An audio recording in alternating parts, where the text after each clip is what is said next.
viewers out there, you're welcome once again to Sports Orbit. My name is Akwa Utd. Salif Usman is also in studio with me. Salif, welcome to Sports Orbit. Thank you, Ashley. It's my pleasure. All right, on today's edition of Sports Orbit, we begin straight from the NPFL where Heartland, Akwa United, Sunshine Stars have joined Lobi Stars in relegation at the NPFL. Now, these teams have been relegated to the Nigerian National League following the conclusion of March the 28th in the NPFL on Sunday. That was yesterday. Heartland, a former champion, suffered a 2-1 defeat to fellow relegation candidates at the Dan Stadium in Owerri, finishing the season with 48 points, 1 point adrift of El Kanemi Warriors, who secured a 1-0 victory over the already relegated Sunshine Stars in Maiduguri. I mean, it's helpful, like before I was saying, it's been shocking for the likes of Heartland, even Akwa United, and when you even look at Sunshine Stars, so for Lobi Stars, when you look at these teams, these are teams who, have come to, be synonymous with the NPFL, who have been like mainstays of the NPFL in previous years, and it's quite shocking that the likes of Akwa United, who were champions just how many seasons ago, Heartland, and also Sunshine Stars and Lobi Stars, who have been in the top light for so many years, have now been relegated to the Nigerian National League. Yeah, just like you said, if you look at the Nigerian Premier League and if you look at the final table and the result at the end of the day, yes, to me, it's both pros and cons.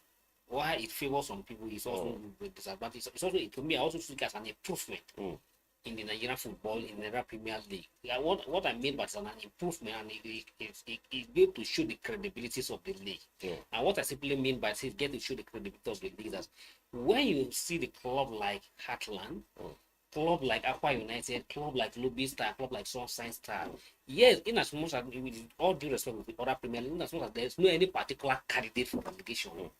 But these are house name clubs in the Nigerian domestic leagues.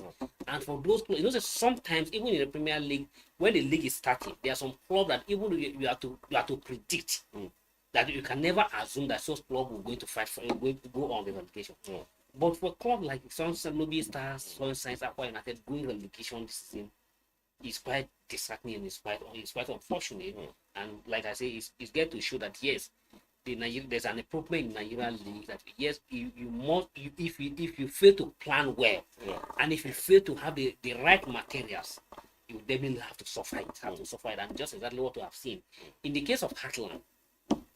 If you recall, Heartland was already relegated last year, but somehow they managed to come back through getting his luck to come back to retain their position on the league. Yes, they started poorly.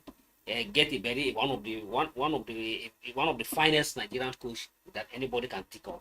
Get Amuneke to help fortify the team, and we were all hoping that get Amuneke is going to go with the club. With all due respect, in as much as I don't want to see this outcome as a true reflection of a credentials of Amuneke, that's what it can give. And just like we said before, they came on the studio, even after buying the slot, what were the materials? What I mean by materials, what are the players? Were they able? Yes, they get one of the fine coaches. Were they able also be able to go into the market and get the fine players?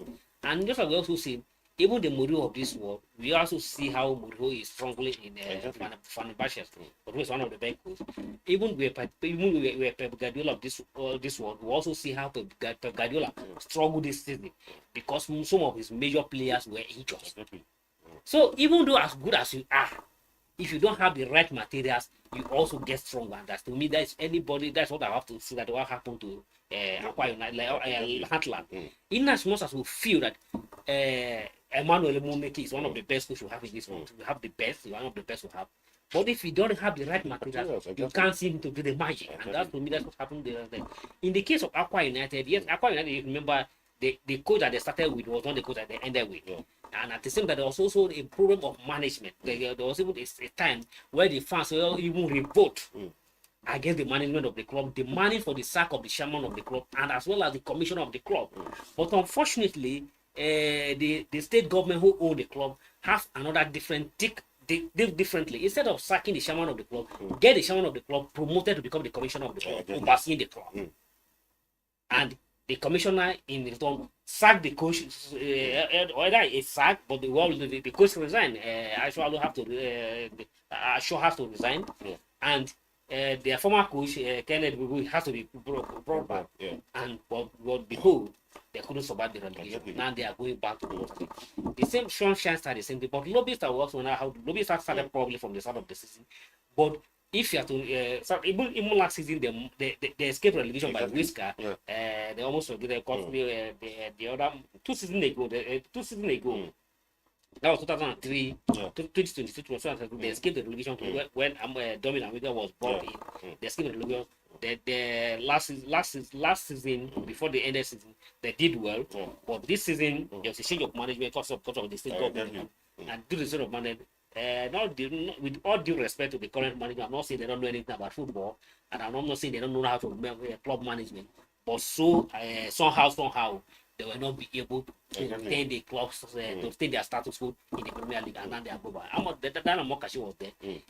It's still the same scenario. Even at Dana Mokashi is one of our legends. Don't forget that at a point that Bull by himself had to he had to run away to protect his In fact, the first time he left, they begged him to come back. I saw that in this situation because I'm sure there was something he saw in the team that he said that look, this team is irredeemable, irrespective of who the coach is. Yes, and even brought a technical advisor from Finland, exactly from Finland, where he was before, and just like it all practiced in our daily office or in government appointments. And when you're an appointee of the club, not everything you see come out as. So sometimes you have to sympathize. That's what they are not even talking. But there are some things that may not go up their way. Maybe that's how Dan Amokachi has to run before before the damage has. Although at the time he run, the damage has already been done, but he has to run, not to end up. Exactly. So, but in conclusions, yes, in as I expected those 14 that are going down, and probably there's going down. I'm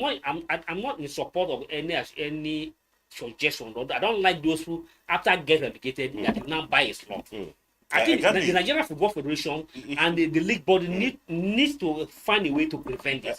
If you don't see Arsenal going to relegation and you see Arsenal buy the club, no, or you see any club in the Premier League, you see any club in the Premier League going on relegation and you buy slot. And the standard is when you are from the lower league, the top 3 or top 4 qualify to the next level and not buying the slot. Once you're relegated, and so the Nigerian Football Federation has to come with idea. If you are, I don't want a situation that when some clubs are perpetually want to be in NNL to use as a marketing stone, get playing, get qualified for the Premier League, and then sell the ticket. You are using as a business. No, Nigerian Football Federation need to formulate a law to prevent this. If you're going down with the club, and if you going down. And if you know you don't have the financial muscle to get to the Premier League, at least leave the football business. Not to hibernate within the NNL. And when you get promotion, you see you now sell the slot. No. So Lobi Stars, Sunshine Star, all these clubs are owned by state government. Both the Akwa state government, the Imo state government, the Odo state government, as well as the Benue state government, should not attempt or make any move to buy any slot to retain their status in the league. They are gone on relegation. They should go back on the relegation. It's an opportunity for you to re-energize yourself, rearrange yourself, and plan and strategize. Who knows? You can come back next season to represent and become a champion in the year after. You know what most of these teams are scared of? In Nigeria, once you go to the NFL, you know the story of El Kanemi is coming back. Sometimes you might be there for the next 5 or 6 years. So that's what most of these teams are scared of. Yes, but even the story of El Kanemi, yes, any academic word that apart from Messi, there are many examples. No, of course. Zamfara United, even though they said that Zamfara United can able to stay their spot in NNL. Now they are going down to the National Wide League. They get relegated from NNL this season. They are going down to so there are several Kaduna United. Very difficult to come back. Kaduna United have to go into extinction, yes. So, I remember the likes of those days, Ranchers Beast and the rest of them. So this club eventually go into extinction. But don't think government should ensure that no, they shouldn't buy this law. They should remain there, get strategy, invest in the club, and then come back next season. Yeah. All right. Moving on now to the 22nd National Sports Festival currently taking place in Ogun State, where Team Delta has sought to about 103 medals after the 7 of the competition, while Delta has won 45 gold, 20 silver, and 3 bronze, bringing the state's total medal haul to 108. Bayelsa maintained the second position with 33 gold, 25 silver, and 25 bronze medal, totaling 83, while Rivers has remained third with 27 gold, 22 silver, and of course 30 bronze medal second, while Ogun, the hosts, are currently in third position with 38 gold, 24 silver, 34 bronze, 96 at the moment. Well, kudos to Ogun State. They are showing that the advantage of being a host. But like we've always seen traditionally, when it comes to this national sports, where the teams from the south side always have a way of always dominating, especially when you look at the likes of Delta. I mean, if Delta continues like this will be the third sports festival, if I'm not mistaken, third straight, where the fourth straight they'll be topping. So that tells you something when it comes to sports investment in Delta State. It means successful governments have been doing something right when it comes to Delta. Yeah. Sports investment in Delta State cannot be cannot be by fast or quantified or measured with any other state in Nigeria. And although there's always these allegations by several other states that yes, that data sets are used to punch athletes. That if they find a better athlete in Kano State, they'll just go down and grab the Kano State athlete and take it to the. If you have any better athlete in Ogun State, in Lagos State, it's also bound out to investment. Of course, exactly. Because sport is business. Yeah. And if I'm competing if I'm an athlete in FC and I'm competing for FCT and FCT doesn't take care of my welfare, the FCT doesn't value me, doesn't see my value, or doesn't value my value, then definitely somewhere else, somewhere, see my importance and have to go. So instead of criticizing them that they are used to punch, no, you also develop. I mean, we have cases of Nigerian athletes who switch allegiance to other countries and do well. It's the same scenario there. But just like say, I was hoping that this year the game will be more competitive compared to the previous edition that Delta State always dominate. I was so excited. I was so happy when I see Team Bayelsa taking the lead at the early stage up to the about on Friday. Bayelsa State was leading, but all of a sudden, somehow Delta has to came from behind and then leapfrog the Bayelsa State, even though they have even opened a wide gap of almost 21 gold medal, which has now been completely difficult for Bayelsa to close up. Now to this Monday, we have about 5 days to go to the today from 6 days to the end of the game now. So for Bayelsa to meet up to close up this gap now is too. I don't think it's going to work out, but what is that? Just like say Delta State won the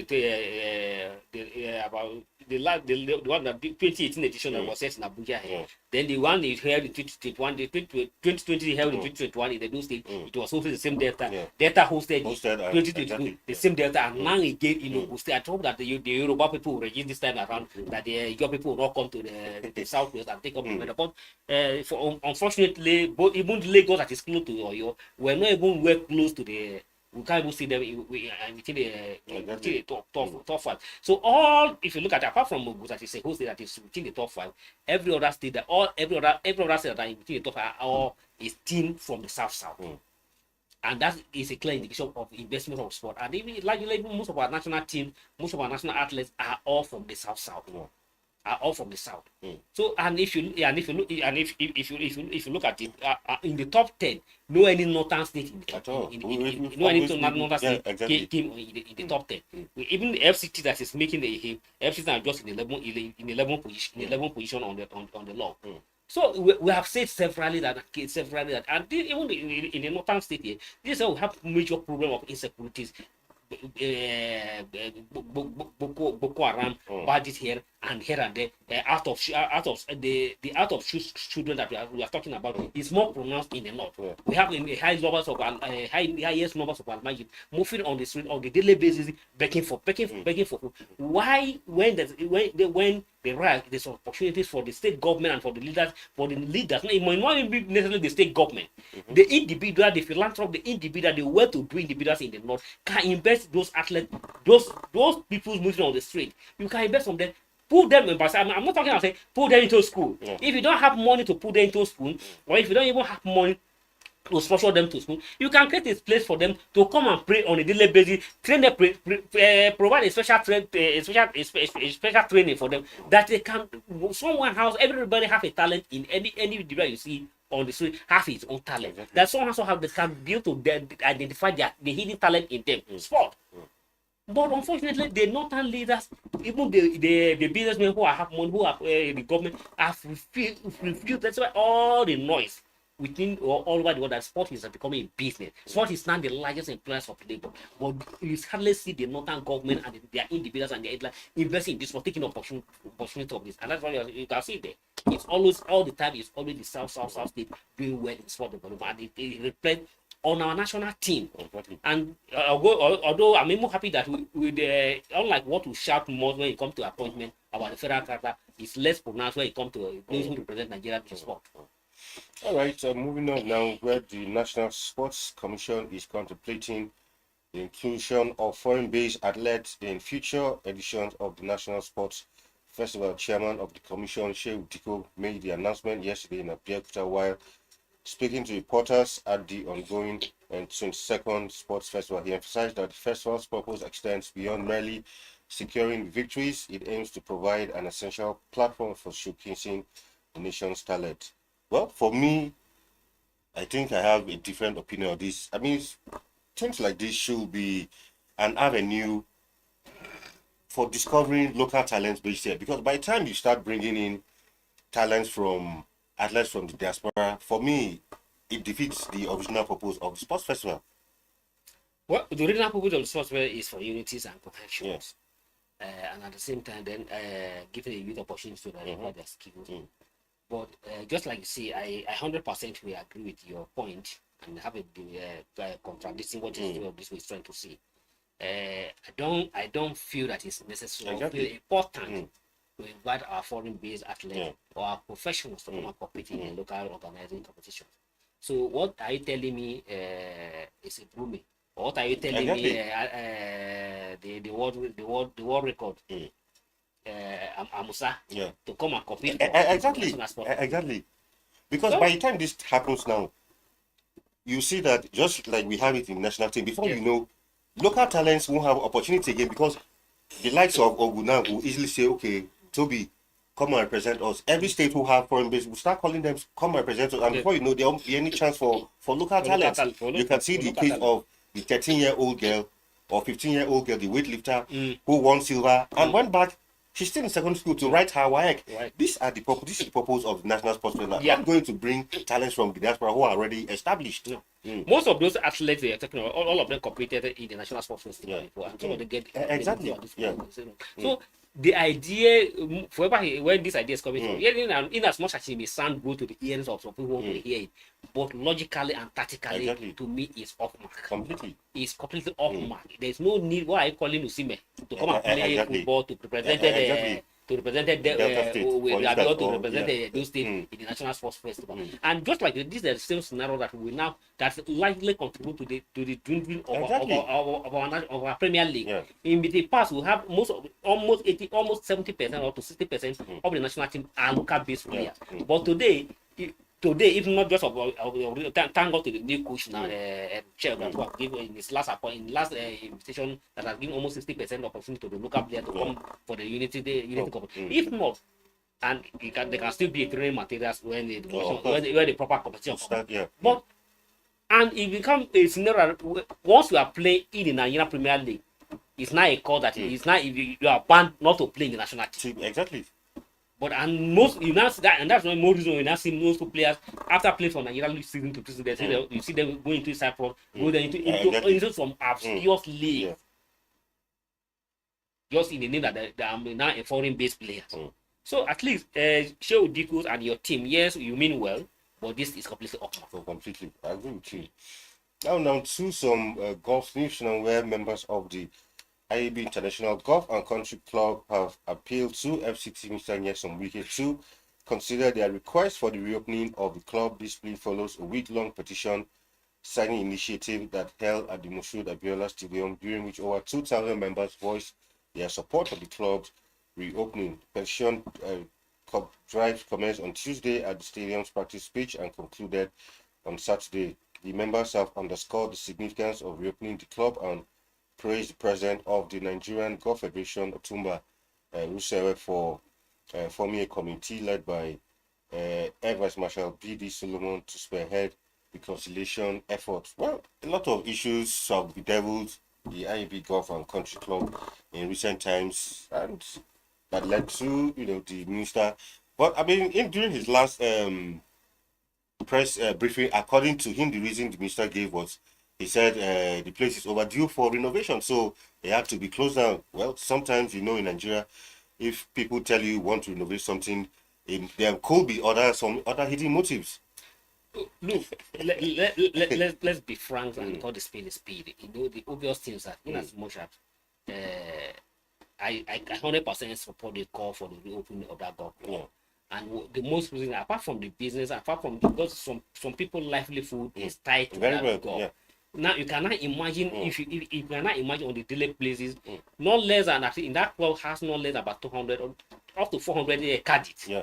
And those caddies, their livelihood. Exactly. On daily basis, they come there just to help carry the bag and to move around with the golfers, and then earn their little to make a living. So those caddies for the last 1 month are completely out of means of livelihood. And at the same time, some people also, their health also depend on that golf club. On the belly. Some people just came there on the daily basis not for anything but just to exercise and for them to keep themselves fit. Exactly. So now the private opportunities you led to the deterioration of their health their health. So the government need to consider it. In as much as I'm not saying government mean well in closing down, and government has also taken a good initiative trying to ensure that club remain. For instance, all these things now selfish interest that take them to where they are at the moment. There are certain club, certain people who have overstayed for a very long time. Since the creation of that club since 1992, a certain people of the club have been the board man, the BOT members of that club for years. And even the BOT, I think there are about 12 or thereabout. But out of the BOT members, about 12 of them, I think only according to the last we have, that the report we have, that almost about only less than 5 are active. And with the club executive feel that it's make it okay that it's no longer business competitive for 5 people to decide for the club. Exactly. Only 5 people out of the 12, only 5 people are active at the club. So so okay, they're trying to change to change the law or implement the constitution so that they have the appointment of a new board. And yes, they say the minister intervened and actually appointed a new board, led by the president of the the current president of the appeal court. So after the appeal court, and then they wanted to negotiate that board and to hold another election to elect the new executive that will run the club. You say the board are not the one that run the club. They have the executive committee to run the club. But that is why some individuals from some people now have to come with the court order to stop that AGM, and that prompted the minister again to stop the inauguration of the board and even sack the board and also put in place again a management committee to run the club. But still, yes, some people were not still comfortable with it, and the minister was left no option than to close down the club. To me, it's not a minister. To me, I don't think the minister take a very bad shot, but it's not. You need to government must trying to ensure that to prevent anything that will lead to insecurity or that will lead to the life of people, the life of people, other people in danger. When people are beginning to fight over a certain issue, but the club people have to go. But government, those who are participating in the club, need to have to caution themselves. You can't be there forever. Exactly. So some people sometimes are not allow their personal interest to supersede every other interest. All right. We hope the minister will, but I mean, just like you said, I mean, clearly there has to be some sanity. Sanity is not really the minister's fault. Exactly. Yes, the club member brought this to themselves, but the minister also need to look at it. Okay, well. Government to take their stand. Yes, okay, allow all those people who are fighting for position, put them aside, sack everybody, move everybody around, so that the people, the young people who their life level depend on that club can have a means of survival, and those who need to train on the level for the sake of their health.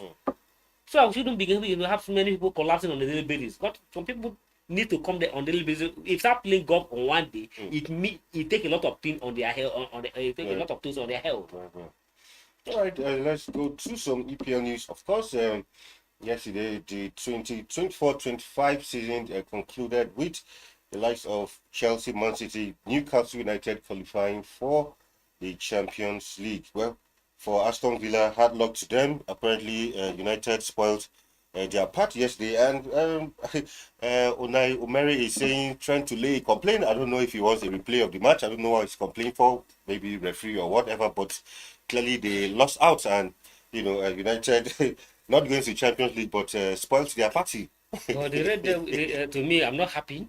The Red Devil are just devil. You just come and use your devil to be devil another person. But of course, this is You a game of are football. not be playing well. This is all of a sudden you now find your rhythm and then you have to. Well, it's a game of football, just like say. Exactly. It's not absolutely their own fault. You need to play your own part of the game and they play their own part of the game to get the result. And at the same time, to me, the final result yesterday, I one of those that if you look at the final table, I was shocked. Yes, in as much as expected to see the lack of Man City, the lack of Chelsea finish within the top 5, but the earlier we call them the pretenders who thought that they are going to take the position, like the club like Tottenham, Nottingham Forest. No, but from the beginning, people like Nottingham Forest, I told so many friends, I said, Yeah, but if you look at them, will look at their not go. performance, they're almost there. These things happen. Yeah. These things happen. And just like the case of Aston Villa, also Exactly. mentioned. Well, it's part of, but the joy is that the original is like, with the exception of Man U, it's like the original top 4 are already back. Exactly. So it's always like now it's like the original top 4 are back. You know, with the exception of Man U, we have to somehow not be able to couldn't make the top 10, and even the FA Cup the Europa Cup that would have given them opportunities to be among the elite, to play in the league, Champions League and the league Europa League next season. They couldn't get the result they wanted. It's the Tottenham. Tottenham somehow deprived them of opportunities. All right, to other stories down where Xabi Alonso has been appointed, confirmed as the new coach of Real Madrid, taking over from Carlo Ancelotti, who is headed for the Brazilian national team. Well, for Xabi Alonso, a perfect homecoming for him. If you ask me, former Madrid legend, now coming back to familiar territory. Yeah, a homecoming, and there's no surprise. We expected this since last season. That he's definitely going to come back to Madrid, but what could have been a surprise that it was quicker than we expected. Now he's going to take the lead the club. One would have hoped that Ancelotti will take them to the Club World Cup, but unfortunately Ancelotti has had to leave and then get another appointment that in which he also claimed that yes, he's going to earn more money compared to what Madrid is paying him at the moment. You see, almost five times of what Madrid is going to pay him at the moment. That's what he's going to earn in Brazil. And we can only wish Alonso well, and we wish that he hope he will succeed with his former club. All right, down to our final story before we leave some tennis now, where Roland Garros paid a tribute to his greatest champion, that's Rafael Nadal, with a farewell ceremony during the French Open. Nadal, the record 14-time champion, on the Paris clay retired from tennis last November after an illustrious career. He returned to court Philippe Chatter a year after suffering a first-round exit at the hands of Alexander Zverev in what proved to be his final French Open. Well, for Nadal, I mean, when it comes to clay, nobody can beat him. 14 times he won at the French Open. Yeah, another legend leaving the court. Yeah, exactly. You go and sit in and be a spectators. just like keep on saying, we are beginning to see all the famous players, tennis players, giving the way to the young ones. We have seen the Federer no longer mentioned. Now that is now gone. Just left, now we're waiting for Djokovic. On the dispatcher move. So, and even in the women's, Serena Williams, or several of them have also given the so another legend good. And forever, I would like to know no any history of the tennis can be there without a mention of Nadal. Definitely. All right, that's our package for today. Edition of the program. Hopefully we will return. Of course, the sports festival still continues, and of course we'll continue to give you updates as events unfold. Thank you for being on today's edition of Sports Orbit. Thank you, Ashu. Until coming way again, do have a wonderful time. My name is Akwa Utd. Bye for now. Thank you for watching. For sponsorship and advert placements, please contact 080-3688-6158. Last Word Leadership Podcast Studio. You have